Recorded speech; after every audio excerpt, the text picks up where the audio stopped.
એક સુંદર મજાનું ગામડું હતું. એ ગામની બહાર એક સુંદર મજાનું તળાવ હતું અને તળાવની બાજુમાં એક ભવ્ય અને વિશાળ સંત મહાત્માનો આશ્રમ હતો. તેમાં એક સંત મહાત્મા રહેતા હતા. ઓમ નમો શિવાય. ઓમ નમો શિવાય. ઓમ નમો શિવાય. ઓમ નમો શિવાય. ઓમ નમો શિવાય. ઓમ નમો શિવાય. ઓમ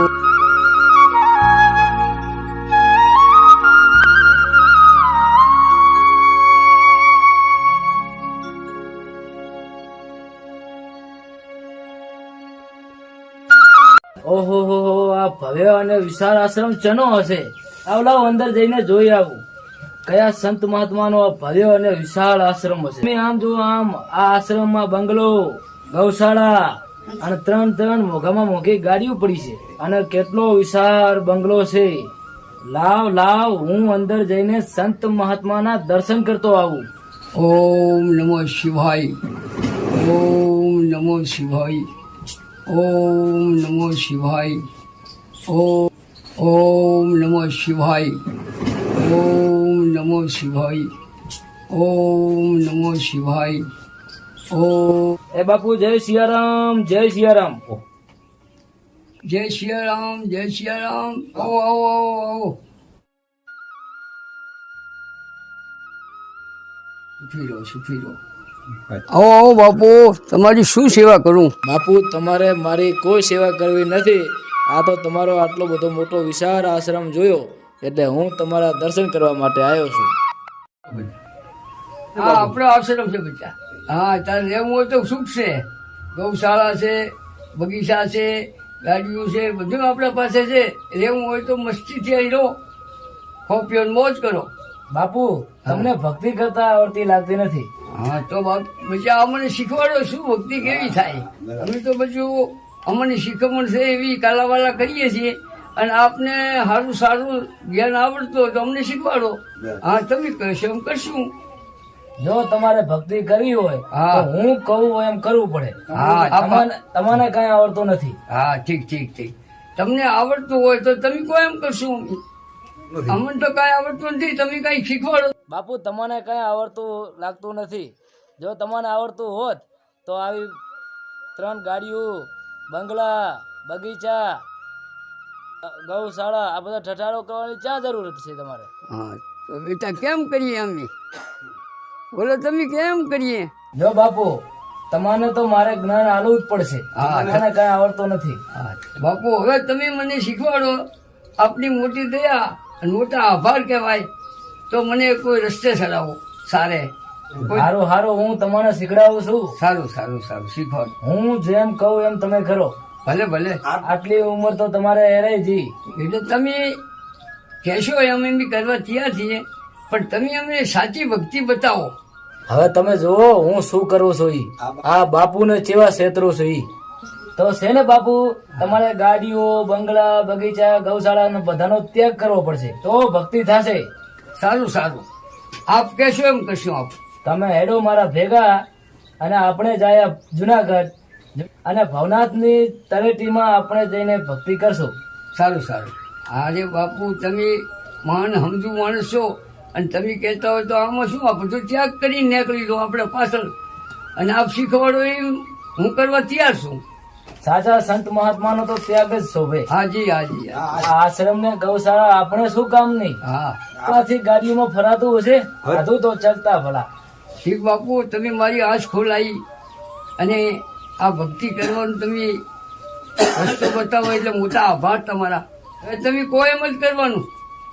ચાલો ત્યારે જય સિયારામ. હાજી. હવે તમે જુઓ આ બાપુને જુનાગઢ જઈ ભવનાથની તળેટીમાં મૂકી હું પાછો આ આશ્રમમાં આવી 3 ગાડીઓ, બગીચા, બંગલા બધા હું કબજે કરી રાખું પડે. ગૌશાળા અને આશ્રમનો માલિક બની જઉં.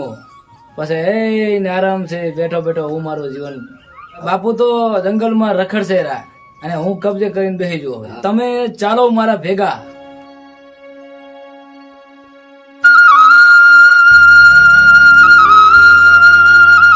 તમે ક્યાંય જાતા ને આઈના રહેલું બધે મને શીખવાડવા આવ્યો છે, પણ આને હું બરાબરનો પાઠ ભણાવીને હમણાં જ પાછો આવું. તમે ઘડીક ઉભા રહો. જય સિયારામ.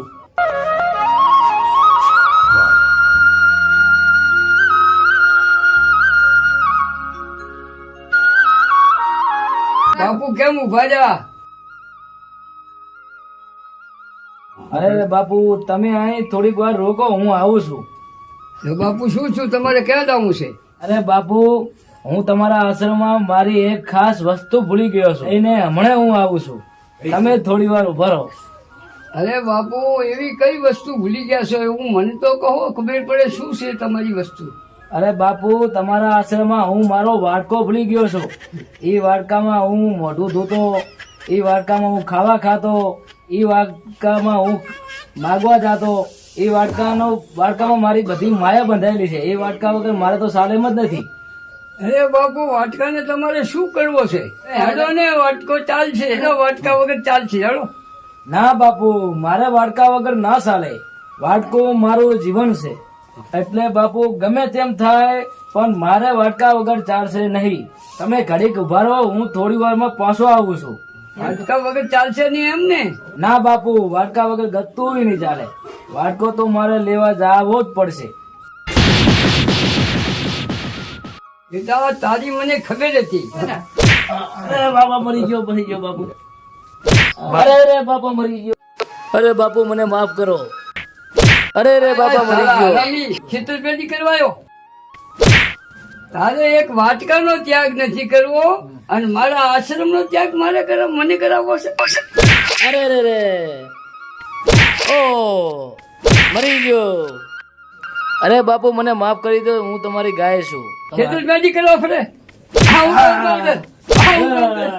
બાપુ ભૂલ થઈ ગઈ. બાપુ મારી ભૂલ થઈ ગઈ. બાપુ મને માફ કરો. હું જીવું ત્યાં સુધી તમારી સેવા કરી, મને માફ કરી દો બાપુ. તમારા જેવા મહાન સંત મહાત્માને શિખામણ આપવા મંડી પડ્યો હતો. તમારા જેવા મહાન સંતની પાસે જ્ઞાનની વાતો કરવા માંડ્યો હતો. મને બેટા ખબર જ નથી તારી, તો મને છેતરપિંડી કરવા આવ્યો છે. અને વાટકો મેં હંતાડી દીધો.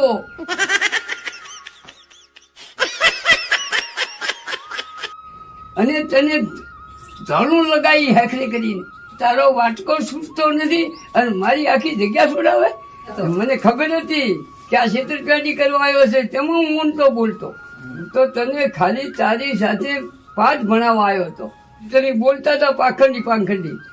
સાલા કપટી, મારી છેતરપિંડી કરીને કબજે કરવું છે અને બધું મારું તારે કબજે કરીને મને ગાડી મૂકો એમ ને? બાપુ મને માફ કરો બાપુ. અરે માફ તને શું કરું? તું તો માફ કરી પાછો આવે એવો વળી બીજા ક્ષેત્રે. ના બાપુ. નીકળ સાલા કપટી. કોઈ દાડો આશ્રમ બાજુ ના આવતો. હા બાપુ. અહીંયા હમણાં તાકતોય ને.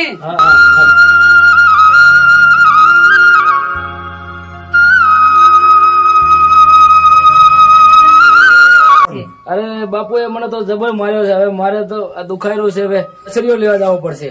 અસરીઓ સોપડીને 2 મહિના તો વિહમો ખાવો પડશે. અરે હવે કોઈ દી એવી ભૂલ ના કરવી.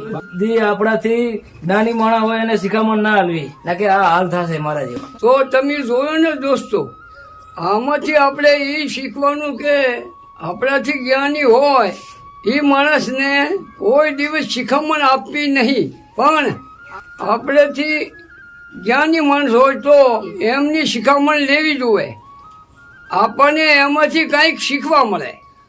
આ તો પોતાને કાંઈ આવડે નહીં અને બીજાને બોલવા ના દે. જ્ઞાની અને સમજુ પુરુષની વાતને તો હેંડવા જ ના દે. આપણે હાથે રસ્તે હોય તો જ બીજાને શિખામણ આપવી જોઈએ. આપણો રસ્તો ખરાબ હોય તો આપણે બીજાને શું શિખામણ આપવા?